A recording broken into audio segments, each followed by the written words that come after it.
Hello दोस्तों, आप सभी का स्वागत है एक बार फिर से एस्ट्रो गुरु चैनल पर। मैं आपके लिए लेकर आया हूं टैरो विद कृष्णा का एक नया सेशन। और आज के लिए जो टॉपिक मैंने चूज किया है वो है आपकी विश से जुड़ा हुआ, कि आपकी जो सबसे मेन विश है, आपने अपने जीवन में जो सबसे ज्यादा इच्छा करी है जिस चीज की, वो फुलफिल होगी या नहीं होगी। तो आप अपनी सबसे मुख्य इच्छा के साथ तैयार हो जाएं, सबसे मेन विश के साथ रेडी हो जाएं। यहां मैं क्लियर कर दूं कि मैं टारगेट की बात नहीं करूंगा। अगर आपने लाइफ में कोई गोल बनाया है, टारगेट बनाया है, तो उसके ऊपर फिर कभी रीडिंग करूंगा, वो यहां पर कंसीडर नहीं होगा। आज सिर्फ कंसीडर होगा आपकी विश, आपकी इच्छा, जो अभी सिर्फ इच्छा है, विश है, टारगेट में कन्वर्ट नहीं हुई है। और हर बार की तरह इस बार भी मैंने 3 पाइल्स ली हैं, रेड, येलो और ब्लू। पाइल नंबर 1 रहेगी येलो कलर, पाइल नंबर 2 रहेगी रेड कलर और पाइल नंबर 3 ब्लू कलर। तो जिस कलर के साथ आपका जुड़ाव लगाव आप सबसे पहले फील करते हैं उसे अपनी पाइल माने, और उसके अकॉर्डिंग ही ये आज का रीडिंग आप देख सकते हैं। और यहाँ ये भी बता दूं कि अगर मेन विशेष में एक से ज्यादा विषय हैं, आप एक से ज्यादा पाइल लेना चाहते हैं, तो आज आप ले सकते हैं, आपके लिए ये भी छूट आज रहेगी। तो शुरू करने से पहले आपको फिर से बता दूं कि हर पाइल के लिए टाइम स्टैम्प्स डिस्क्रिप्शन में और कमेंट सेक्शन दोनों जगह दिए गए हैं, ताकि अगर आप अपनी पाइल की रीडिंग को सीधे देखना चाहें, इस वीडियो को फास्ट फॉरवर्ड करना चाहें, तो टाइम स्टैम्प पर क्लिक करके कर सकते हैं। जो लोग पहली बार मेरे चैनल पर जुड़े हैं उनका मैं स्वागत करता हूं और रिक्वेस्ट करूंगा कि मेरे चैनल को सब्सक्राइब जरूर करें। और साथ ही साथ उनसे यह भी रिक्वेस्ट करूंगा कि चैनल की वीडियो लिस्ट में जाकर के देखें। पिक अ कार्ड में मैंने कई सारे टॉपिक्स लिए हैं और आपकी हेल्प के लिए कई सारे टॉपिक्स पर मैंने रीडिंग करी है, तो उसमें भी आपको आपकी हेल्प हो सकती है, आपका कुछ क्वेश्चंस के आंसर आपको मिल सकते हैं। शुरू करने से पहले एक बार फिर मैं आप सभी को बता दूं कि मैं प्रोफेशनल टैरो रीडिंग भी करता हूं। स्क्रीन पर आपके जो नंबर आ रहा है ये एक व्हाट्सएप नंबर है। मेरी टीम इस नंबर पर आपको मिलेगी जब आप व्हाट्सएप करेंगे, और मेरी टीम आपको हेल्प करेगी मेरे साथ कनेक्ट करने के लिए। तो अगर आप अपनी लाइफ में किसी क्वेश्चन में उलझे हैं, किसी तरह की पर्सनल प्रॉब्लम में हैं और आपको मेरी हेल्प की जरूरत है, आपको लगता है कि मुझसे पर्सनल रीडिंग लेनी चाहिए, तो आप इस नंबर पर कॉन्टैक्ट कर सकते हैं। मैं आपकी मदद जरूर करूंगा। तो चलिए शुरू करते हैं और मिलते हैं आपकी पाइल में।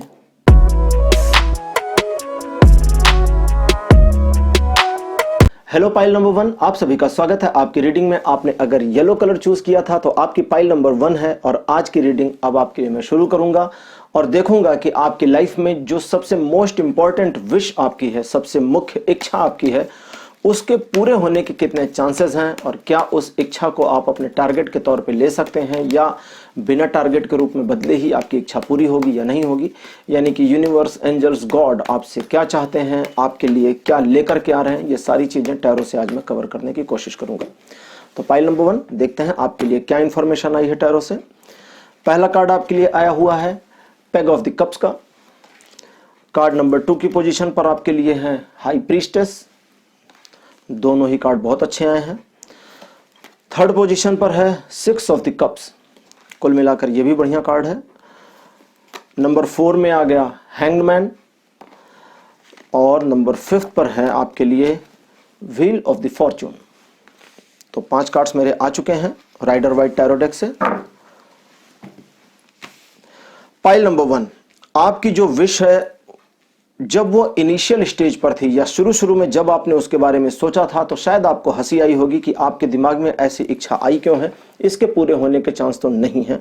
लेकिन फिर आपने थोड़ा सा सीरियसली उसको लेना शुरू किया और आपको लगा कि अगर आप मेहनत करें या शायद भगवान साथ में दें या किस्मत साथ दे दे, कुछ लकी हो जाए आपके साथ, कुछ बढ़िया हो जाए, तो आपकी इच्छा पूरी हो सकती है। और अगर ऐसा हो तो आपकी लाइफ बहुत अच्छी होगी, सब कुछ बढ़िया हो जाएगा। लेकिन मजेदार बात यह है कि आपने अपनी इस इच्छा को सीक्रेट रखा है, मतलब सभी को बताया नहीं। आमतौर पर लोग अपनी इच्छाओं को दूसरों को बता देते हैं कि अरे मैं ऐसा चाहता हूं, मैं वैसी चाहती हूं, तो ये चीजें आपने नहीं बताई। लेकिन मजेदार बात यह है कि आपकी विश अगर पूरी होती है तो उसका बेनिफिट सिर्फ आपको नहीं मिलेगा, उसका बेनिफिट आपके लव्ड वंस को भी मिलेगा।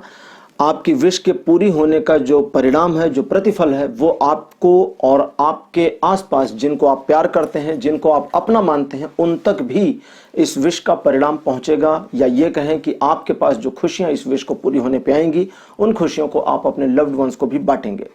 लेकिन अगर वर्तमान समय की बात करें तो इस समय आप स्टक हैं या कहीं फंसे हुए महसूस कर रहे हैं। आपको ऐसा लगता होगा कि अब इस इच्छा का पूरी होना संभव नहीं है। आपने इस इच्छा को थोड़ा पीछे ठंडे बस्ते में डाल दिया है, और आज जब इस रीडिंग को आपने देखना शुरू किया तो शायद आपने फिर से उस इच्छा को वापस निकाल लिया एक तरह से, और कुल मिलाकर आप जानना चाहते हैं कि वो वाली इच्छा जो मैंने करी थी फिर फुलफिल नहीं हो सकती और मुझे लगता है कि पॉसिबिलिटी नहीं है। देखते हैं कृष्णा इसके बारे में क्या बताते हैं। तो खैर कृष्ण अब आपको इसके बारे में बताने के लिए आ गए हैं। फ्यूचर के लिए आपके व्हील ऑफ द फॉर्चून का कार्ड आया है, और जैसा कि मैंने अपने एक वीडियो में जिसमें मैंने आपको बताया था ना कि किस्मत आपके लिए क्या लेकर आ रही है, आपके भाग्य में क्या, उसमें मैंने किस्मत के बारे में बताया था। अगर नए आप जुड़े हैं तो एक बार उस वीडियो को जरूर देख लीजिएगा, क्योंकि किस्मत काम कैसे करती है उस वीडियो में मैंने बहुत डिटेल में बताया है जाकर के। किस्मत आपको अच्छा बुरा, सफल असफल दोनों बना सकती है। अगर आपकी किस्मत आपके साथ है तो आप लाइफ में सफल हो सकते हैं, अगर किस्मत आपके साथ है तो लाइफ में असफल भी हो सकते हैं। किस्मत साथ है बहुत पैसा आएगा, किस्मत साथ है तो पूरा पैसा चला भी जा सकता है। और ये चीजें कैसे काम करती हैं, यानी कि अब किस्मत एक बिल्कुल समझे इलेक्ट्रिसिटी की तरह है। सही यूज करेंगे तो पंखा चलेगा, नहीं यूज करेंगे सही से तो करंट भी मार देगा। तो किस्मत बिल्कुल वैसे ही होती है। जिन लोगों ने वो वीडियो देखा होगा वो हंस रहे होंगे और उनको समझ में आया होगा, और अगर आप नए हैं तो उसको एक बार देखिएगा जरूर। खैर मैं बहुत डिटेल में उसके बारे में नहीं जाऊंगा वरना ये बहुत लंबा हो जाएगा। तो किस्मत का कार्ड व्हील ऑफ फॉर्चून आपके लिए आ गए हैं, फेवर में आए हैं। तो कुल मिलाकर स्लाइटली आप ये मान करके चलें कि आपकी जो विश है वो पूरी होने वाली है फ्यूचर में। लेकिन जो ये फ्यूचर दिखा रहा है मुझे, इसका कोई भी कनेक्शन आपके प्रेजेंट और पास्ट से रिलेट नहीं कर रहा। ये बिल्कुल स्टैंड लेकर के साइड में खड़ा हुआ है कि हाँ जी फ्यूचर में ये विश आपकी पूरी हो जाएगी, लेकिन कैसे होगी इसके बारे में कोई कनेक्टिविटी नहीं। मतलब ये जो चार कार्ड हैं ये आपस में इंटरप्रेट कर रहे हैं, ये चारों आपस में एक दूसरे का सहयोग करके मुझे इंफॉर्मेशन दे रहे हैं, लेकिन ये अकेला खड़ा हुआ है और अकेले ही ये कहता है कि हाँ इच्छा पूरी होगी। कैसे होगी, बीच में ब्लैंक है खाली। तो इस बीच के ब्लैंक की जगह को भरने के लिए मैं ज़ेन कार्ड की हेल्प लेने की कोशिश करता हूं और देखता हूं कि अगर आपकी इच्छा पूरी होगी तो मैं आपको थोड़ा गाइड कर सकूं कि आपको क्या करना चाहिए। और ये कुछ भी नहीं बता रहा है तो खैर कोई बात नहीं है। टैरो कार्ड रीडर का ये काम है कि आपकी हेल्प करें, कैसे भी करके आपकी हेल्प करनी जरूरी है। तो अब ज़ेन कार्ड से मैं निकालता हूं। आपके लिए पहला कार्ड आया है क्रिएटिविटी का। कार्ड नंबर 2 की पोजीशन पर आपके लिए हीलिंग। नंबर 3rd पोजीशन आपके लिए आया है good going with the flow. और नंबर 4 की पोजीशन पर आपके लिए आइसोलेशन। 4 पर जो आइसोलेशन का कार्ड आया है, आइसोलेशन का कार्ड ज़ेन कार्ड में किसी भी सिचुएशन में बुरी तरह से फंसा होना दिखाता है। और नंबर 4 की पोजीशन पर राइडर वाइट से आया है द हैंग्ड मैन, ये भी वही चीज दिखाता है। तो इससे आप समझ सकते हैं कि टैरो कार्ड्स अपने आप में कितने पावरफुल हैं, कितने इंपॉर्टेंट होते हैं, मतलब कितना इनकी पावर होती है, कितना ये एक दूसरे के साथ सही से रेजोनेट कर पाते हैं। और अब लास्ट कार्ड देखते हैं क्या आता है। नंबर 5th पोजीशन पर आपके लिए आया है लेजीनेस। ये अद्भुत कार्ड है। इस कार्ड ने अभी मुझे कोई भी वाइब नहीं दी है, ना पॉजिटिव ना नेगेटिव, ना प्लस ना माइनस, ना प्रेजेंट ना पास्ट ना फ्यूचर। यानी ये कार्ड क्या कहना चाहता है वो थोड़ी देर बाद बताएगा। मुझे लगता है बाकी 4 से बातचीत खत्म होने के बाद ये अकेले में बात करेंगे, क्योंकि इनको बात करनी है व्हील ऑफ द फॉर्चून के साथ में। तो आप समझें, आपने अपनी विश को पूरा करने के लिए कोई काम ऐसा नहीं किया जिसके लिए आपको अप्रिशिएट किया जा सके। आपके मन में एक विश आई, उस विश को फुलफिल होते देखना चाहते थे, लेकिन फिर आपने उस विश के बारे में सोचना भी छोड़ दिया। लेकिन फिर आपने ये सोचना ईश्वर के ऊपर भी छोड़ दिया कि भगवान की मर्जी होगी तो ये होगा, नहीं मर्जी होगी तो नहीं होगा, भगवान की इच्छा के अनुसार मैं चलूंगा या चलूंगी, और लाइफ में अगर ऐसा हो जाता है तो ऐसा ऐसा फायदा होगा, मेरे इतने इतने इतने लोगों को इसका लाभ मिलेगा, मेरे साथ ये लोग भी हैं जो खुश और फुलफिल हो जाएंगे। तो एक तरह से आपकी पॉजिटिव विश है, पर्सनलाइज्ड बिल्कुल नहीं है, सोशलाइट भी नहीं है। ये आपके कुछ लव्ड वंस के साथ ही ये आपको फायदे में चाहिए। बाकी ऐसा नहीं कि आप पूरी दुनिया को प्यार बांटना चाहते हैं। तो अच्छी बात है कि इतना ज़्यादा भी सोशलाइट आप नहीं हैं। लेकिन जैसा कि अब मुझे ये बताता है कि आपने समय के साथ अपने आप को ढालने का काम किया। आपने ये मान लिया कि ये विश आपके मेहनत से, शायद कहें तो ऐसा ज़्यादा अच्छा होगा कि कोशिश करने के बाद भी ये पूरी नहीं हो सकती, आपने ऐसा मान लिया, या आपने इस विश को थोड़ा सा ठंडे बस्ते में डाल दिया कि फिर कभी इसके बारे में सोचेंगे, अभी दूसरी चीज़ों पर फोकस करने के लिए ज़्यादा सही समय है। तो आपने दूसरी चीज़ों पर फोकस किया और लाइफ जिस ओर आपको ले जा रही थी आप उस ओर चलते गए, जो कि बहुत बढ़िया काम था। यानी इस विश के मामले में, इस इच्छा के मामले में आपने अपनी जिंदगी में जो कुछ भी चल रहा है उससे झगड़ा नहीं किया। इसको दूसरे ढंग से कहें तो ईश्वरीय शक्तियां आपकी लाइफ को जिस ढंग से, जिस दिशा में मोड़ रही हैं, मोड़ती चली जा रही हैं, उनके उस बहाव में आपने कोई व्यवधान नहीं डाला, अपनी इस विश को बीच में रोड़ा नहीं बनने दिया, जो कि बहुत बढ़िया बात है। लेकिन अभी वर्तमान में अगर आप अपनी इस विश के बारे में सोचते हैं तो आपको लगता है कि यार इसका पूरा होना तो शायद पॉसिबल नहीं है। लेकिन अब चूंकि व्हील ऑफ द फॉर्चून का कार्ड आया है, साथ में आ गया लेजीनेस, और अब रेजोनेशन मिलनी शुरू हो गई और पूरी इंटरप्रिटेशन आ गई है मेरे पास। ये बताते हैं कि इस विश का आपकी लाइफ में पूरा होना बहुत ज्यादा संभव है, लेकिन तभी जब आप कैजुअली इसको लेकर के आगे बढ़ें, यानी इस विश को एक ऐसे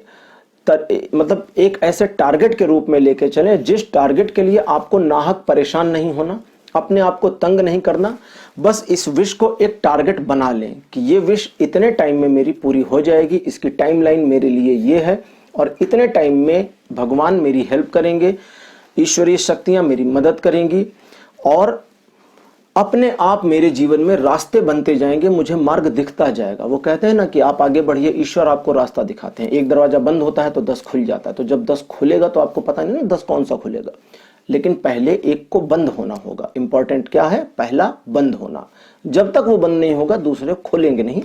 यही नियम है ईश्वर का। तो यहां पर आपके लिए सबसे पहला काम करना है कि एक टारगेट बना लें कि आपकी जो मन की विश है, जिसके ऊपर अभी आप ये रीडिंग देख रहे हैं, वो आप कब तक फुलफिल होते देखना चाहते हैं। अब टारगेट ऐसा नहीं बनाना कि कल हो जाए, मतलब इडियोटिक टारगेट्स नहीं बनाने हैं, जेन्युइन टारगेट बनाने हैं। भगवान भी देख रहे हैं ना सब कुछ।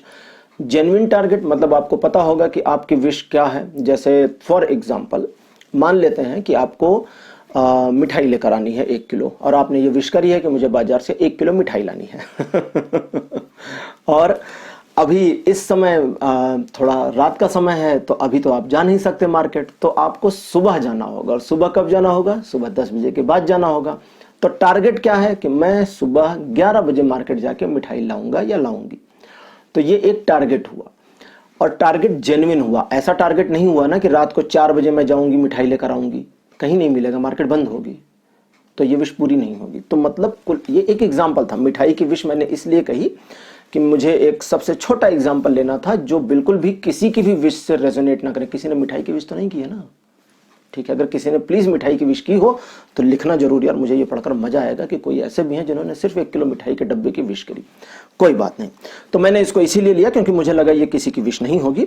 तो सिर्फ ये एक एग्जाम्पल था। आपकी जो भी विश है उसका टारगेट जेन्युइनली कितना हो सकता है, कितने महीने कितने साल में वो कंप्लीट हो सकता है, जेन्युइन तौर पर ये आप एक टारगेट अपने मन में बना लें, और फिर अपने इस विश को वाकई में ईश्वर को समर्पित कर दें कि भगवान आप मुझे राह दिखाएं, भगवान आप मुझे मार्गदर्शन दें, और रास्ते बनाते चलें ताकि मुझे इस टारगेट को, अब ये विश टारगेट में बदल गई, इस टारगेट को अचीव करने का पूरा मौका मिले और मैं इसे अचीव कर पाऊं। और आप देखेंगे कि मेन टाइम में ये टारगेट पूरा हो रहा है।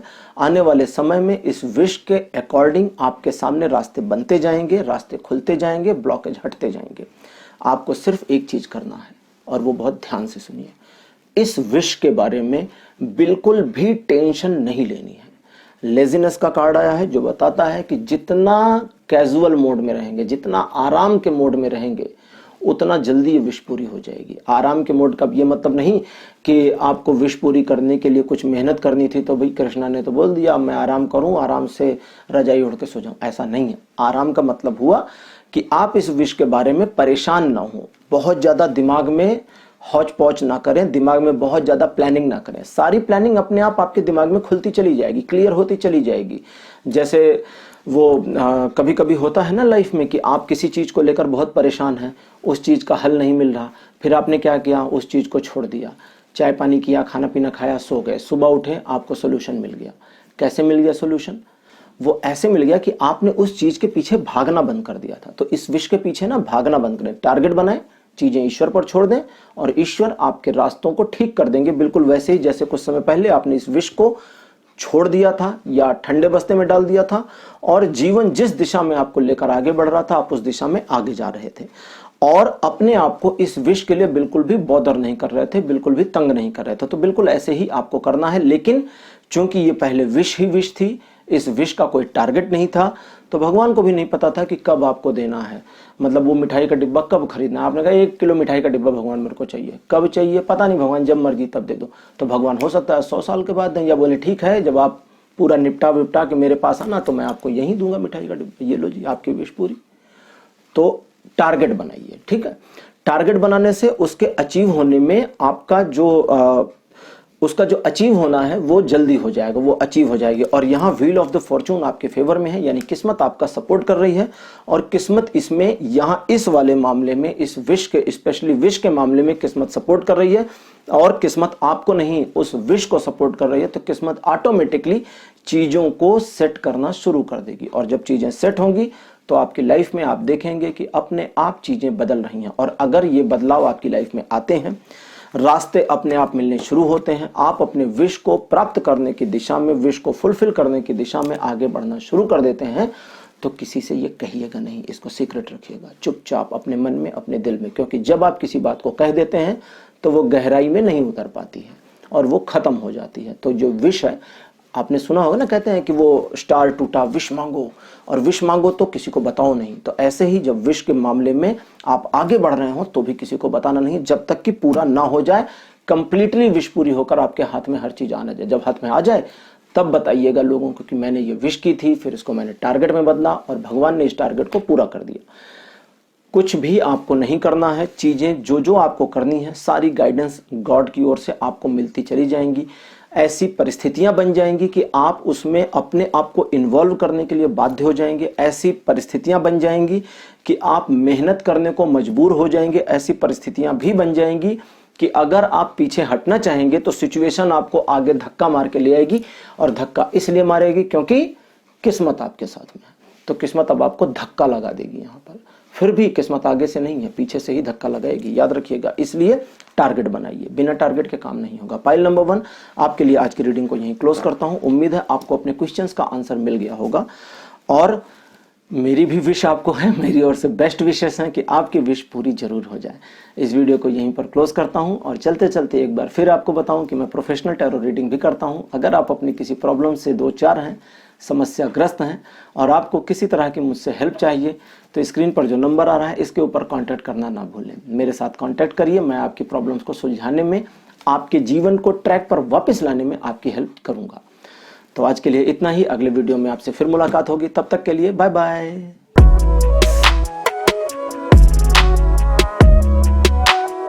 हेलो पाइल नंबर 2, आप सभी का स्वागत है आपकी रीडिंग में। आपने अगर रेड कलर चूज किया था तो आपका पाइल नंबर है 2।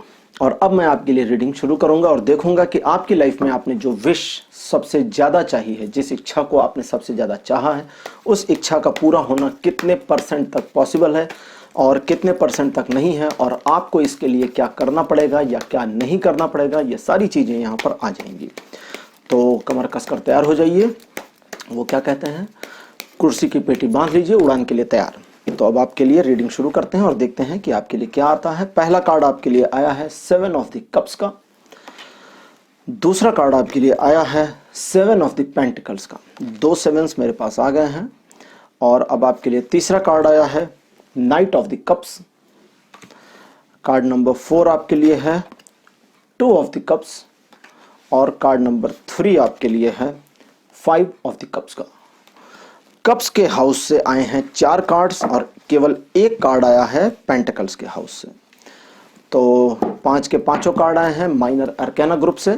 कोई भी कार्ड मेजर अरकाना ग्रुप से नहीं आया है, कोई बात नहीं है, माइनर वाले भी बहुत बढ़िया इंफॉर्मेशन देते हैं। तो जैसा कि आपको पता है, आपकी विश एक असंभव सी विश थी, एक ऐसी विश थी जिसके पूरा होने में बहुत ज्यादा डाउट्स थे।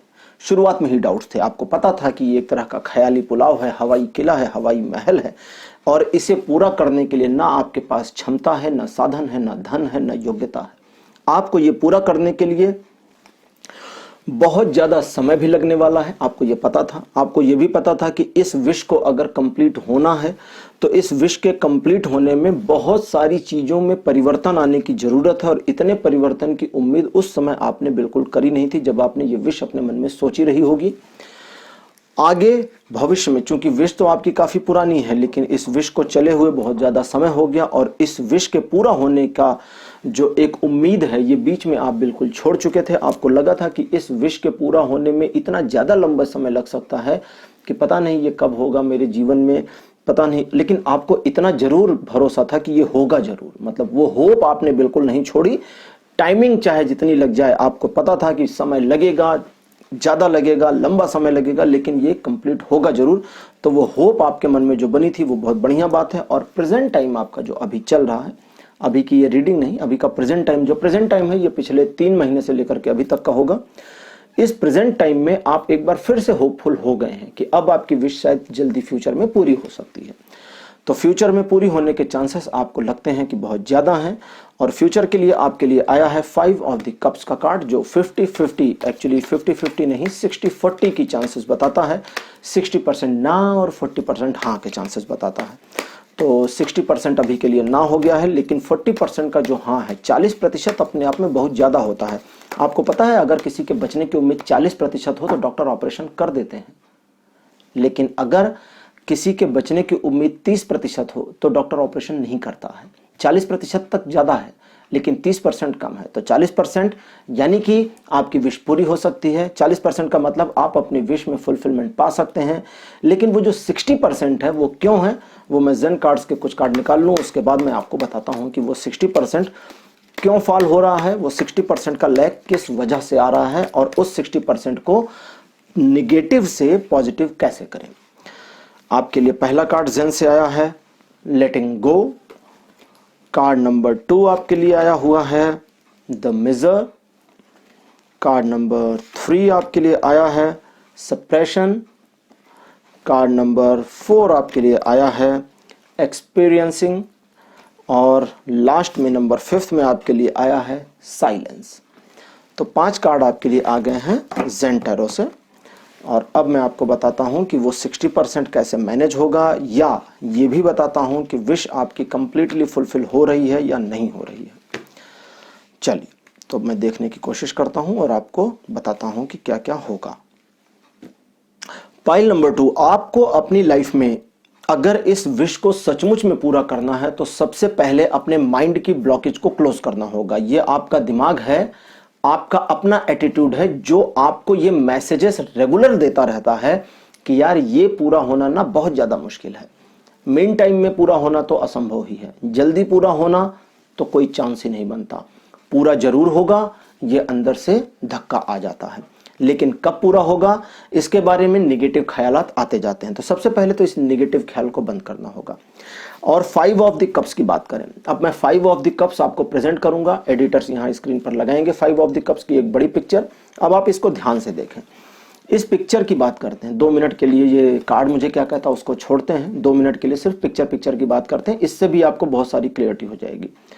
एक पर्सन सिर झुकाए खड़ा है, उसके ठीक पीछे 2 कप्स रखे हैं और आगे 3 कप्स गिरे हुए हैं।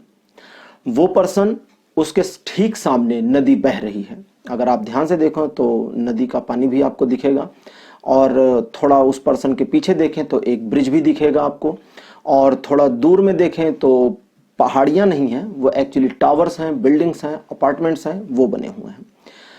तो इस पर्सन के कप में जो कुछ भी था, अब ध्यान से देखें तो ग्रीन कलर में पानी भी गिरा हुआ है। पानी इस कप में भरा हुआ था, कैसा भी पानी था वो गिर गया, शरबत था या पानी था जो था वो गिर गया, और उसके गिरने की वजह से वो सिर्फ ग्रीन नहीं था, ग्रीन, रेड और वायलेट 3 कलर के पानी थे और तीनों गिर गए। अब ये पर्सन उनके गिरने से बहुत ज्यादा उदास है, लेकिन इसकी उदासी के साथ साथ इस पर्सन को इस चीज का एहसास नहीं है कि इसके पास 2 कप्स अभी भरे हुए रखे हैं। साथ ही साथ इस चीज का भी एहसास नहीं हो रहा कि सामने नदी बह रही, मैं वहां से पानी ले सकता हूं, यानी कि बहुत ज्यादा उदासी आ गई है। अब सबसे इंपॉर्टेंट है जो उसको पकड़ें। अब ये पर्सन इस चीज को लेकर के अभी ज्यादा परेशानी में है कि अगर इसे अपने घर तक जाना है, जो नदी के उस पार दिख रहा है, जिसके लिए घूम करके ब्रिज के ऊपर से जाना पड़ेगा, इन 5 कप्स को 2 हाथों से पकड़कर कैसे लेकर जाएगा। तो यानी कि यहां पर इसको 2 हाथों से कितने कप ले जा सकते हैं, ज़्यादा से ज़्यादा 2-2 हाथ में 2-2 कप ले लेंगे और 1 कप आप ऐसे साइड में लगा लेंगे। तो जो साइड में लगाएंगे वो खाली होगा और 2 कप्स आपके 2 हाथ में भरे और 2 हाथ में भरे। अगर कोशिश करें तो हो सकता है थोड़ा पानी छलकेगा, लेकिन पॉसिबिलिटी है, यानी 4 में ले जा सकते हैं और 1 में नहीं। तो कुल मिलाकर के आपकी जो उम्मीद है, अब अगर इसको हम परसेंटेज के स्केल पे देखें, 5 कप्स 100 के स्केल पर तो 80% पॉसिबिलिटी है पानी ले जाने की और 20% की नहीं है। लेकिन कप साथ में जरूर जा रहा है, कप छूट नहीं रहा है, क्योंकि उसको साइड में दबा के ले जा सकते हैं। तो होप यहां बनी है, लेकिन इस पर्सन ने अपनी इमेज में आप इसकी देखें तो इसने होप को छोड़ दिया है। तो ऐसे ही अगर आप अपने विश के लिए फ्यूचर में होप को छोड़ देते हैं तो ये फुलफिल नहीं होगी मीन टाइम इन टाइम में। लेकिन अगर आप इसमें पॉसिबिलिटी देखते हैं, यानी कि अपनी जो पूरी विश आपकी है, विश एक्चुअली अब विश की बात करते हैं, 7 ऑफ द कप्स बताते हैं कि आपकी विश आवश्यकता से अधिक बड़ी है। आपने जो सपना देखा वो आपकी क्षमता से कहीं ज्यादा बाहर का सपना था। कुल मिलाकर ये हवाई किला इतना ज्यादा बड़ा था कि इसके नीचे के पिलर्स बना दें तो भी ये गिर जाए। तो कुल मिलाकर किले को भी एक एवरेज मोड में आना होगा ताकि नीचे के पिलर्स बनाने के बाद वो किला वहीं पर खड़ा रहे, गिरे नहीं। तो कुल मिलाकर के जो आपकी विश है उस विश में थोड़ी सी आपको कटौती करने की जरूरत है। अगर आप थोड़ी सी कटौती कर देते हैं तो वो जो 100% था वो थोड़ी सी कटौती के बाद कितना बचेगा, 80% बचेगा। और चूंकि अब 80% बचा तो 3 में से 1 कप को हटा दें तो 2 कप गिरे हैं, 2 कप भरे हैं, तो बन गया 50-50 का मामला। और जो 2 बचे हुए हैं गिरे हुए, उनको भी सामने की नदी से भरा जा सकता है। तो कितने हो गए, 4 कप भरे हुए। 1 को तो हमने काट ही दिया था। तो यानी कि पूरा 100% आपकी पॉसिबिलिटी बन गई। लेकिन कहां बन गई, जब आप थोड़ा कंप्रोमाइज करने के लिए रेडी हो जाएं। अभी आप रेडी नहीं, आपने इसके बारे में सोचा नहीं है कि आपको कंप्रोमाइज करना पड़ेगा। आपको तो बस अपनी विश को फुलफिल होते हुए देखना है। तो थोड़ा सा कंप्रोमाइज करने की जरूरत है। आपके माइंड में जिस तरह की चीजें चलनी शुरू हो जाती हैं और अगर आपसे कुछ छूट जाए, कुछ खो जाए, तो उस चीज को लेकर जो आप परेशान हो जाते हैं, उस चीज की परेशानी को भी कंट्रोल करने की जरूरत है। वरना उस 1 कप को छोड़ने का दर्द इतना ज्यादा रहेगा कि वो 4 लेकर के गए, सबने तारीफें करी और फिर भी गम है तो उस 1 कप का जो आप रास्ते में छोड़ कर आए थे। तो कुल मिलाकर के अपने माइंड को आपको थोड़ा सा कंट्रोल करना होगा। लेटिंग गो का कार्ड है, सप्रेशन और एक्सपीरियंसिंग का कार्ड है, जो कहता है कि अगर आप थोड़ा मैच्योर होना शुरू हो जाएं, अपने अंदर मैच्योरिटी लेकर के आए, तो उस 1 के छूटने की चिंता नहीं रहेगी, 4 के पाने की खुशी ज्यादा रहेगी।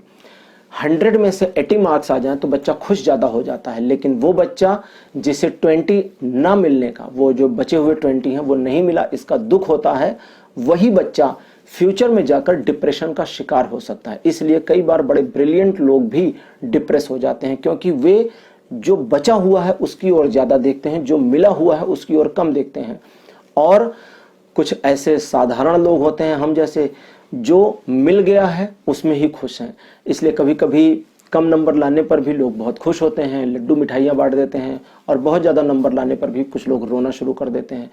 तो वो जो रोना शुरू कर देते हैं वह एक्चुअली अपनी लाइफ में आगे कुछ करने के लिए बहुत ज़्यादा परेशान हो जाते हैं। लेकिन वो कम मार्क्स लाने वाला पर्सन भी अपनी लाइफ में आगे जाकर के बहुत बढ़िया गेन कर सकता है, किसी अच्छे कॉम्पिटिटिव एग्जामिनेशन को भी निकाल सकता है, क्योंकि उसने उस कम मार्क्स में भी अपने कॉन्फिडेंस को लूज नहीं किया। तो कुल मिलाकर मामला कॉन्फिडेंस का है, आपके ट्रस्ट का है कि आपका खुद पर कितना ट्रस्ट है।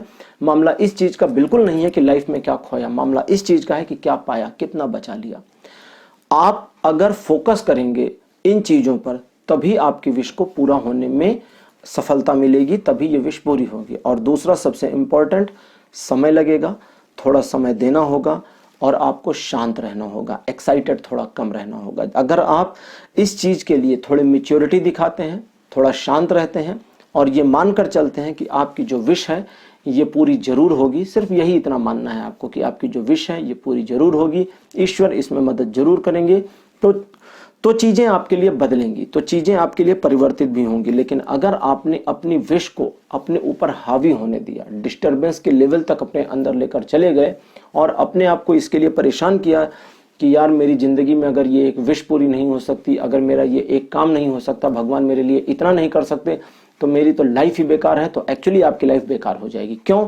क्योंकि अब आप उसी की ओर टारगेट कर रहे हैं, उसी को मांग रहे हैं कि मुझे बेकार चाहिए।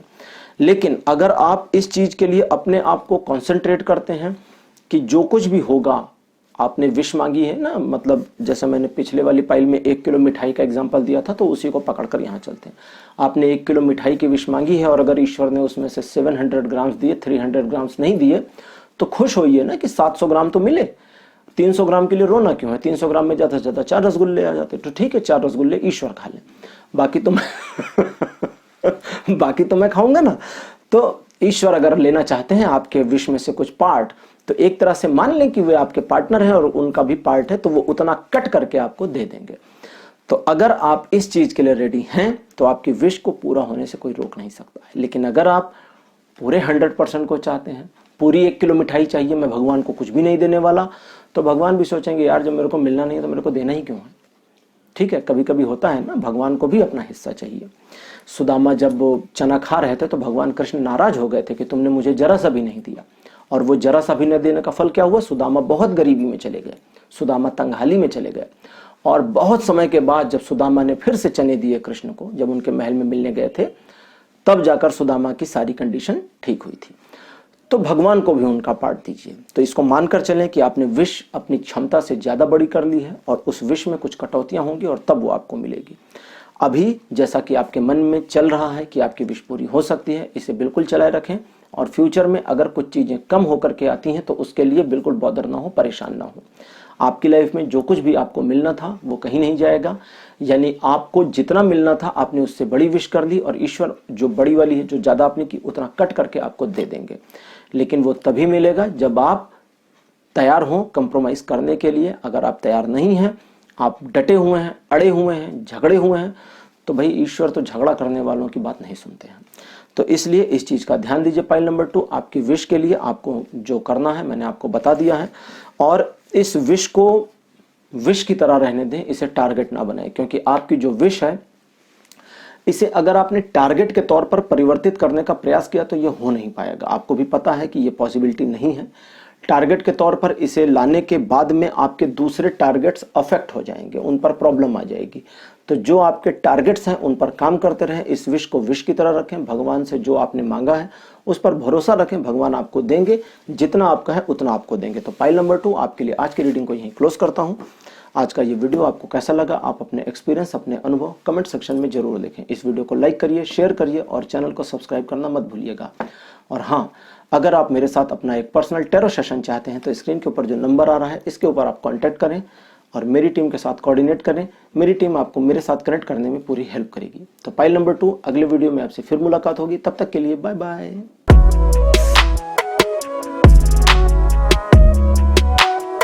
हेलो पाइल नंबर 3, आप सभी का स्वागत है आपकी रीडिंग में। आपने अगर ब्लू कलर चूज किया था तो आपकी पाइल है 3, और अब आपके लिए मैं रीडिंग शुरू करूंगा और देखूंगा कि आपकी विश आपकी लाइफ में पूरी होगी या नहीं होगी। आपको अपनी विश पर रिलाय करना चाहिए या नहीं करना चाहिए, और इसके लिए क्या गाइडेंस आपके लिए हैं, क्या सजेशंस हैं और फ्यूचर क्या है, ये सारी चीजें आज मैं कवर करके आपको बताऊंगा। पाइल नंबर 3 आपके लिए पहला कार्ड मेरे पास जो आया है ये है 6 ऑफ द वॉन्ड्स का। आपके लिए नंबर 2 पोजीशन पर कार्ड आया है night of the swords. Third position पर आपके लिए आया है 2 of the swords. Card number 4 आपके लिए है हायरोफेंट, और नंबर 5 की पोजीशन पर आपके लिए जो कार्ड आया है यह है 10 ऑफ द पेंटिकल्स। अच्छी चीज यह है कि पॉजिटिविटी आ गई है मेरे पास। 2 पाइल्स पहले की काफी पॉजिटिव गई हैं। अगर आपने दोनों पाइल्स को देखा हो और तीसरी पाइल पर आप आए हैं तो आपको पहले बता दूं कि आपके लिए पॉजिटिव चीजें तो आई हैं, लेकिन क्रिटिकलिटी के साथ में। जैसा कि आपको पता है कि आपकी विश के ऊपर आप बहुत ज्यादा रिलाय नहीं करते। आपने अपनी विश को बहुत ज्यादा सीरियसली नहीं लिया है। आपने अपनी विश को ये मान करके लिया था, या जब आपके मन में ये सबसे इंपॉर्टेंट विश आई तो आपने ये मानना है, आपने इस चीज को मान लिया था कि इस विश का पूरा होना संदेहास्पद है। उस समय भी संदेहास्पद था और अभी भी आपके लिए संदेहास्पद है। लेकिन मजेदार बात यह है कि प्रेजेंट टाइम में आपने इस विश को ईश्वर के ऊपर छोड़ दिया है कि भगवान की मर्जी, जैसा वो करें। दूसरे, जब आपने सबसे पहले ये विश अपने मन में लाई, जब आपके मन में ये विश सबसे पहले आई, तो आपने इस विश को पूरा करने के लिए अपने आप में काफी हलचल भी मचाई। प्रयास किए, प्रैक्टिस करिए, आपने अपना दिमाग दौड़ाया, भले फिजिकल प्रैक्टिस ना कर पाए हो, मेहनत करने का काम उस समय ना हो पाया हो, जैसे मान ले कोई लोग होते ना कि उनने प्लान किया कि बिल्डिंग बनानी है तो वो ईंट लेकर थोड़ी ना जुट जाएंगे कि चलो गड्ढा खोदे यहीं बना दे, तो उसके लिए मेहनत करते हैं। तो मेहनत का कार्य आपने किया, लेकिन उस मेहनत के कार्य के बावजूद सफलता न मिलने पर भी आप निराश नहीं हुए, लेकिन अपने आप को दो समस्याओं के बीच में पाया। मतलब आपने ऐसा समझें कि आपके विश और आपके टारगेट, एक टारगेट भी फिर आपने बीच में बनाया होगा ना कि मेरा ये टारगेट है, पहले मुझे ये चीजें अचीव हो जाए, फिर मेरे देखेंगे कि इस विश के बारे में कुछ होता है कि नहीं।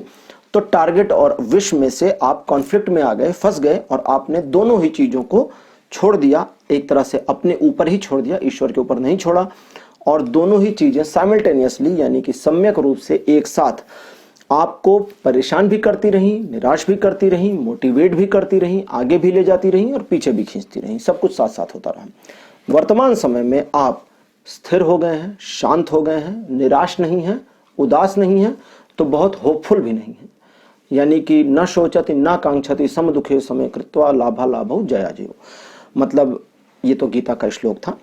मतलब सुख दुख लाभ हानि जय पराजय में सम भाव रखना, तो बिल्कुल वैसा ही भाव आपका आ गया है। गीता में कृष्ण ने कहा है ना कि ऐसा भाव रखने वाले मुझे प्रिय हैं, यो में भक्ता समे प्रिया। तो आप इस समय बिल्कुल ऐसी पोजीशन पर हैं जहां इस विश के बारे में ना आप पॉजिटिव सोच रहे हैं, ना नेगेटिव सोच रहे हैं, ना न्यूट्रल में है, बिल्कुल प्लेन, कुछ भी नहीं है, एकदम शांत। पूरी होती है तो बढ़िया, नहीं होती है तो बढ़िया, एज इट इज रहती है तो और बढ़िया। फ्यूचर में आपके लिए चीजें अच्छी आ रही हैं, पॉजिटिव आ रही हैं, ये विश आपकी पूरी जरूर होगी, ये वाइब्स आ गई हैं। लेकिन इस विश के पूरी होने में आपको मेहनत करनी होगी। जी हाँ, यहाँ पर आपके लिए मेहनत आई है, और मेहनत कैसे करनी होगी, क्या क्या मेहनत करनी होगी, थोड़ी मोड़ी गाइडेंस तो मैं आपको आज देने का काम कर ही सकता हूँ। तो अब देखते हैं कि आपको इस विश के लिए मेहनत क्या करनी है, क्या क्या ध्यान रखना है, क्या क्या गलतियां नहीं करनी है, और क्या क्या गलतियां करनी है, मतलब क्या क्या काम करने हैं, एक्चुअली गलतियां नहीं, काम क्या क्या करने हैं। पहला कार्ड आपके लिए है रिसेप्टिविटी का। कार्ड नंबर 2 आपके लिए आया है कंपैरिजन। नंबर 3 पोजीशन पर आपके लिए आया हुआ है ऑर्डिनरीनेस। नंबर 4 की पोजीशन पर आपके लिए जो आया है यह है पॉसिबिलिटीज। और नंबर 5 की पोजीशन पर आपके लिए आया है एक्सपीरियंसिंग। तो पाइल नंबर 3 आपके लिए ज़ेन टैरो ने भी इंफॉर्मेशन दे दी है। अब आप इसको ठीक से समझें। आपकी विश पूरी तो हो रही है, लेकिन आपको क्या क्या करना है। सबसे पहले अपने मन को थोड़ा फ्री छोड़ना है। आपने जो ये सोच लिया है ना कि जो होगा देखा जाएगा, अच्छा तो ठीक, बुरा तो ठीक, नहीं हुआ तो भी ठीक, इस चीज को सोचना बंद करके पॉजिटिव वे में आ जाए कि ये होकर ही रहेगा और इसे होना ही होगा। ये नहीं कहा ना मैंने आप करेंगे, ये भी नहीं कहा मैंने भगवान करेंगे, सिर्फ मैंने ये कहा कि ये होगा, होकर रहेगा और हुए बिना नहीं रुकेगा। इस मोड में आ जाएं। तो ये एक सोच आपको बनानी है। इसमें ना खुद को लाना है ना भगवान को लाना है। दूसरा, आपकी विश मिलती जुलती है दुनिया में कई लोगों की विश से, ये आपको पता ही होगा। तो दूसरे के टारगेट्स अचीव अगर हो रहे हों या आपकी विश से रिलेटेड चीजें दुनिया में दूसरे लोगों को प्राप्त हो रही हों, तो उनसे अपने आप को हीन भावना में ना लेकर आए। यानी कि उन्हें कुछ ज्यादा मिल रहा है तो आपको हीन नहीं होना है, आपको निराश नहीं होना है। उन्हें कम मिल रहा है तो उनके लिए बहुत ज्यादा सिंपैथी नहीं रखनी है मन में, बिल्कुल शांत, जैसे आप अभी अपने लिए थे ना कि एकदम शांत, न्यूट्रल, ना प्लस में ना माइनस में, ना प्लस माइनस बोथ में। तो ऐसे आपको उसके लिए रहना है। लेकिन अपने अंदर इस विश के लिए एक एनर्जी को लेकर के आना है। आपकी जो एनर्जी अभी, जैसा आप न्यूट्रल में आ गए थे ना, जो न्यूट्रल में जब गाड़ी आ जाती है तो चलना बंद करती है, लेकिन जब गियर लगता है तो या तो आगे वाला गियर लगेगा या पीछे वाला, दोनों में ही आगे जाएगी या पीछे जाएगी। तो अब आपको आगे वाला गियर लगाना है, वो पीछे वाला मत लगा दीजिएगा कि पीछे बैक हो जाए, टकरा जाएंगे, पीछे नहीं देखते ना कौन है। तो आगे वाला गियर लगाइए और गाड़ी को आगे बढ़ाइए, यानी कि एनर्जाइज्ड हो जाइए अपनी विश के लिए, बिल्कुल एक तरह से होपफुल हो जाइए। कृष्ण ने गीता में ये जरूर कहा था कि वो व्यक्ति जो ना तो दुख में ना सुख में कोई भाव रखता है, ना लाभ में ना हानि में कोई भाव रखता है, ना जीत में ना हार में कोई भाव रखता है, वो मुझे प्रिय है। लेकिन कृष्ण ने ये नहीं कहा था कि उदासीन व्यक्ति मुझे प्रिय है, उन्होंने ये भी नहीं कहा। उन्होंने कहा जो उत्सुक है, क्यूरियस है, वो मुझे प्रिय है। क्यों? क्योंकि उन्होंने गीता में बताया था ना कि गीता का ये ज्ञान जैसे जब अर्जुन को दे रहे थे तो अर्जुन को बड़ा अभिमान होने लगा, थोड़ा सा घमंड आने लगा। उन्होंने कहा कि आप मुझे ये जो ज्ञान देने के योग्य समझे, इसके लिए बहुत बहुत थैंक यू। तो कृष्ण को लगा कि अच्छा तुम्हें घमंड आ रहा है कि मैंने तुम्हें ये ज्ञान दिया है। तो उन्होंने कहा कि घबराओ नहीं अर्जुन, तुमसे पहले मैंने ये ज्ञान बहुतों को दिया है और सृष्टि के आरंभ में मैंने ये सूर्य को ज्ञान दिया था। तो अर्जुन का घमंड थोड़ा सा डाउन हो। तो खैर, आपको ये करना है, क्यूरियोसिटी अपनी बनाए रखनी है। अर्जुन अगर क्यूरियस ना होता तो कृष्ण उसको ज्ञान ना देते। तो यानी कि कृष्ण भी क्यूरियोसिटी के रिस्पेक्ट करते थे। तो क्यूरियोसिटी बनाइए, इस विश के लिए अपने आप को एनर्जाइज्ड करिए, थोड़ा सा हलचल मचाइए मन में, यानी कि ये विश एक तरह से जिंदा रहे, खत्म ना होने पाए। दूसरा, आप ये भी मानकर चलें कि आपकी विश दुनिया में सबसे यूनिक विश नहीं है। वो एक फीलिंग होती है ना इंसानों की कि सबसे यूनिक मैं ही हूं। जैसे वो कुछ हमारे ईश्वर की प्रार्थनाएं होती है ना, उसमें कहते हैं हे ईश्वर तुम सबसे महान, मैं सबसे नीचे, तुम सबसे प्रतापी, मैं सबसे गिरा हुआ। तो कभी मैं इसके बारे में चर्चा करूंगा अलग से, ये बिल्कुल गलत बात हो जाती है। तो आपको ऐसा नहीं सोचना है, आपको ये नहीं सोचना है कि आपकी जो विश है ये बहुत ही सिंपल है, बहुत ही साधारण है, या ये बहुत ही यूनिक है। यहां पर थोड़ा न्यूट्रल वे में रहना है, एकदम नॉर्मल मोड में आ जाना है। दूसरे, अपने मन को थोड़ा फ्री करना है, ये मानकर चलना है कि आपकी विश पूरी होगी। और तीसरे, सबसे इंपॉर्टेंट है, अपने आप को इस चीज के लिए प्रिपेयर करना है कि इस विश के लिए जो भी मेहनत ईश्वर आपकी ओर भेजेंगे उससे आप घबराएंगे नहीं, कतराएंगे नहीं और भागेंगे नहीं, और अपने आप को इस चीज में इन्वॉल्व करेंगे। यानी अपने आप को प्रिपेयर करें, अपने आप को तैयार करें। आपकी विश पूरी होगी जरूर, वो मिलेगी जरूर जो आप चाहते हैं, जो भी विश आपकी है, लेकिन उसके लिए जो भी मेहनत रिक्वायर्ड होगी वो करने के लिए भी आप आगे आ रहे हैं, आगे आने को तैयार हैं। ये एकदम तरीके से मान करके चलें। और अब जब मैं क्लोज करने वाला था तो मेरे कार्ड कहते हैं कि जन कार्ड से 2 कार्ड्स और निकाल करके थोड़ी सी और इन्फॉर्मेशन गेन करने की ज़रूरत है। कुछ ज़रूर ये आपके लिए इम्पोर्टेंट बताना चाहते हैं। तो आपके लिए जो पहला कार्ड मेरे पास आ रहा है ये है सेलिब्रेशन का, और आपके लिए दूसरा कार्ड देखता हूँ क्या आता है। ये रेयरेस्ट केस में होता है, जैसे 5 कार्ड्स मैंने निकाले लेकिन कुछ इन्फॉर्मेशन और देनी है तो वो मुझे मैसेज देते हैं कि अच्छा दूसरा कार्ड लेजीनेस का आया है। अभी मैं आपको बताता हूं मजेदार चीज, सेलिब्रेशन का कार्ड आया है, मतलब ये 2 कार्ड्स आए हैं। अब मैं ये 2 कार्ड्स आमने सामने रख देता हूं, ठीक है। ये जो 2 कार्ड्स आए हैं इसमें से पहला है सेलिब्रेशन, दूसरा है लेजीनेस का। सेलिब्रेशन का मतलब होता है चीजों को सेलिब्रेट करिए, आनंद लीजिए, मजे लीजिए। लेजीनेस का मतलब होता है एकदम आराम से रहिए, कैजुअल रहिए, चिंता ही छोड़ दीजिए, फिक्र छोड़ दीजिए। तो अब इसको समझें, आपकी विश के मामले में आपको रेडी तो रहना है, लेकिन वो तलवार लेकर रेडी नहीं रहना है कि अब एकदम मैंने तलवार निकाल ली, आज जाओ मार काट मचा दे। रेडी रहिए, तैयार रहिए, जरूरत पड़े तो तलवार उठाइए, नहीं पड़े तो तलवार को पड़ी रहने दीजिए। और इस विश को लेकर के अपने आप को तंग नहीं करना है। ये जो 2 कार्ड्स निकालने को उन्होंने कहा, ये इसीलिए निकालने को कहा कि खुद को एनर्जाइज्ड करना है लेकिन तंग नहीं करना है। लाइफ का सेलिब्रेशन बनाए रखिए, लाइफ में जो चल रहा है उसे चलने दीजिए। इस विश के लिए मेहनत करनी पड़ेगी, इसके लिए रेडी रहिए। दूसरा, लेजीनेस का कार्ड आया है जो कहता है कि अब इस विश के रिलेटेड आगे चीजों में जब मेहनत आएगी और मेहनत करने के लिए या काम करने के लिए आपको आगे आना पड़ेगा, और जब आप काम करना शुरू करेंगे तो आप थोड़ा सा डिस्टर्ब हो सकते हैं, परेशान हो सकते हैं कि यार मैंने तो भगवान से एक छोटी सी विश मांगी थी। उस समय मन में ऐसा आता है ना कि यार मैंने तो छोटी सी विश मांगी थी और उस छोटी सी चीज के लिए भगवान मेरे को इतना परेशान कर रहे हैं।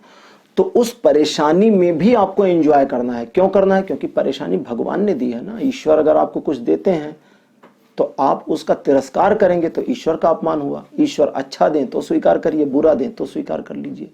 तो ईश्वर मेहनत दे रहे हैं तो स्वीकार करिए, मेहनत में थोड़ी समस्याएं दे रहे हैं, परेशानी दे रहे हैं तो उसे भी स्वीकार करिए। लेजीनेस के मोड में आइए कि ठीक है, कैजुअल, आप जो जिस भाव से रखें वैसे ही रखें। जह विधि राखें राम, कहते हैं ना वो कि जिस विधि राम रखें, अच्छे से रखें तो अच्छे से रहूंगा, बुरे से रखें तो बुरे से रहूंगा, खाने को देंगे तो खाएंगे, नहीं देंगे तो नहीं खाएंगे। तो मतलब हर तरह से राम के साथ में हो जाना। कभी मैं इसके बारे में बताऊंगा। कृष्ण ने गीता में अर्जुन को भी कहा था, जब उनको दिव्य दृष्टि दी थी ना, तो दिव्य दृष्टि ऐसे ही नहीं दे दी थी अर्जुन को। दिव्य दृष्टि देने से पहले कहा था पश्य में पार्थ, हे पार्थ मुझे देखो। अब वो जब अपना दिव्य रूप दिखा रहे थे तो उनकी मीनिंग थी behold with me O Parth, but वो जुड़ नहीं रहा था, और जब वो जुड़ नहीं रहा था तब उन्हें उसे दिव्य दृष्टि देनी पड़ी। तो इसके बारे में कभी डिटेल में चर्चा करूंगा। तो कुल मिला के ईश्वर के साथ जुड़ने की कोशिश करनी है। जब तक आप जुड़ाव नहीं लगाएंगे तब तक उनके द्वारा दिए गए तकलीफों में भी आपको आनंद नहीं आएगा और आपकी विश आपको बहुत जल्दी पूरी नहीं होगी जब तक कि आप उनके द्वारा दिए गई चीजों को स्वीकार नहीं करते। अच्छी और बुरी दोनों, हर सिक्के के दो पहलू होते हैं। तो ऐसे आपकी विश में ईश्वर आपको भविष्य में जो कुछ भी देंगे, मुझे तो यहाँ पता नहीं है, उन्होंने बिल्कुल इसके बारे में कोई इन्फॉर्मेशन नहीं दी है। अगर जरा सी भी इन्फॉर्मेशन आई होती तो मैं आपको बताता। हाँ, चीजें आपके लिए पॉजिटिव होंगी, मेहनत भी आपको करनी होगी, उस मेहनत में प्रॉब्लम भी आपको आएगी। और इसीलिए पहली चीज उन्होंने क्या कही कि मेहनत करने के लिए जो प्रिपरेशन है, उस प्रिपरेशन में हलचल इतनी ना मचाएं कि आपका वर्तमान जीवन त्रस्त हो, परेशान हो जाए। एनर्जी अपनी बढ़ानी है, अपनी एनर्जी को इस विश के लिए इंक्रीज करना है, लेकिन उस इंक्रीमेंट में, उस इंक्रीजिंगनेस में अपने सेलिब्रेट को, अपने जीवन का जो आपका सेलिब्रेशन अभी चल रहा है, जीवन का जो आनंद है, उसे छोड़ ना दें, उसे लेते रहें। अपने आप को उदासीन ना करें, उदास ना करें। दूसरा, जब ये समस्याएं आनी शुरू होंगी, विश पूरी होने में जब समस्याएं आनी शुरू होंगी, जैसे वो कुछ काम करते हैं ना, मिठाई बनाना शुरू करते हैं, तो उसमें क्या होता है, वो चीनी हाथ में लग जाता है, हर जगह पर वो मीठा मीठा लग जाता है, तो थोड़ा ऑकवर्ड लगने लगता है। अब उससे अगर कोई परेशान हो जाए कि यार हाथ में चीनी लग गया, तो मिठाई थोड़ी बनेगी। या कढ़ाई गर्म हो गई, कढ़ाई टच हो गई, थोड़ा सा जल गए, तो फिर उससे थोड़ी ना मिठाई आप बनाना छोड़ देंगे। तो कुल मिला के एक एग्जाम्पल मैं आपको दे रहा हूं कि जो भी परेशानियां आएंगी उसके लिए तैयार रहें और उन्हें कैजुअली लें, हंस कर लें, तो आप सही रास्ते पर बढ़ेंगे और आपकी विशेष पूरी जरूर होंगी। 10 ऑफ द पेंटिकल्स का कार्ड आपके लिए आया है। 10 ऑफ द पेंटिकल्स का जो कार्ड है ये बताता है एक और मजेदार चीज, जो अब आपको सबसे लास्ट में बता रहा हूं, क्योंकि ये सबसे लास्ट में बोलना शुरू किया है। इसने शुरुआत में सिर्फ इतना बता दिया था कि विश पूरी होगी। अब ये कहता है कि आपकी विश जो पूरी होगी उससे आपका रुतबा भी बढ़ेगा, आपकी इज्जत भी बढ़ेगी, समाज में आपकी स्वीकार्यता भी बढ़ेगी, परिवार के लोगों में खुशी भी आएगी, आप भी खुश रहेंगे और अगले काफी लंबे समय तक आपकी स्टेबिलिटी भी बनी रहेगी, बरकरार रहेगी। तो कुल मिलाकर एक तरह की फुलफिलमेंट आप फील करेंगे जब आपकी विश पूरी हो जाएगी। लेकिन उससे पहले अब फुलफिलमेंट चाहिए तो थोड़ा सा दर्द तो लेना पड़ेगा ना, बिना दर्द के तरक्की नहीं मिलती। नो पेन नो गेन तो सुना ही होगा आपने। तो थोड़ा सा पेन होगा, इसलिए लेजीनेस का कार्ड है जो कहता है उस पेन में भी आराम से एंजॉय करिए। अमिताभ बच्चन कहते हैं ना, दर्द में कुछ बात है, तो ऐसे ही आपके दर्द में कुछ बात होगी। पाइल नंबर 3, आप इस चीज को मेरे ख्याल से समझ गए होंगे। तो अब अपनी विश के लिए एनर्जी भर लीजिए, एनर्जाइज्ड हो जाइए और तैयार हो जाइए। ईश्वर जो कुछ भी आपकी ओर दे रहे हैं, फेंक रहे हैं। पाइल नंबर 3 आपके लिए आज की रीडिंग को यहीं क्लोज करता हूं। आज का टॉपिक, आज का वीडियो आपको कैसा लगा, आप अपने एक्सपीरियंस, अपने अनुभव कमेंट सेक्शन में लिखना ना भूलें। इस वीडियो को लाइक करिए, शेयर करिए और चैनल को सब्सक्राइब जरूर करिए अगर आप पहली बार मेरे साथ जुड़े हैं तो। और चलते चलते ये भी बता दूं कि मैं पर्सनल टैरो रीडिंग भी करता हूं। तो अगर आप अपने लाइफ के किसी प्रॉब्लम में हैं, किसी मुद्दे पर आप स्टक हो गए हैं, आपको किसी तरह की पर्सनलाइज्ड एडवाइस चाहिए जो बिल्कुल होलसेल आपके लिए ही हो, तो आप स्क्रीन पर जो नंबर आ रहा है इस पर कॉन्टैक्ट कर सकते हैं। इस पर कांटेक्ट करेंगे, ये व्हाट्सएप नंबर है। मेरी टीम आपके साथ कोऑर्डिनेट करेगी और आपकी हेल्प करेगी मेरे साथ सेशन बुक करने में। तब मैं आपके साथ जुड़ूंगा, बात करूंगा और आपको पर्सनली गाइड करूंगा कि आपको अपनी लाइफ में आगे क्या करना चाहिए, या किसी तरह की करंट में आप कोई ब्लॉकेज फील कर रहे हैं। होता है ना, कभी कभी माइंड में कुछ ब्लॉकेज आ जाती है कि अब आप बिल्कुल ब्लैकआउट हो गए कि आगे क्या करें, पता ही नहीं, रास्ता ही नहीं है। तो वहां पर मैं आपकी हेल्प कर सकता हूं। आप इस स्क्रीन पर जो नंबर दिया है इस पर कांटेक्ट करें। पर्सनल रीडिंग्स यूट्यूब पर नहीं करता हूं क्योंकि यूट्यूब पर सिर्फ जनरल रीडिंग है। और ये भी बता दूं कि पर्सनल रीडिंग में जब भी मैं आपके साथ कनेक्ट होता हूं, आप मेरे क्लाइंट्स के बारे में कोई इन्फॉर्मेशन कभी नहीं जान पाएंगे कि कौन मेरा क्लाइंट है, किसके लिए मैंने रीडिंग करी है। ये सारी चीजें पर्सनलाइज्ड रहती हैं और इन्हें कभी भी शो आउट नहीं किया जाता है। ये बिल्कुल हाइड होती हैं, हिडन होती हैं। तो दोस्तों, आज की वीडियो को यहीं क्लोज करते हैं। अगले में आपसे फिर मुलाकात होगी, तब तक के लिए बाय बाय।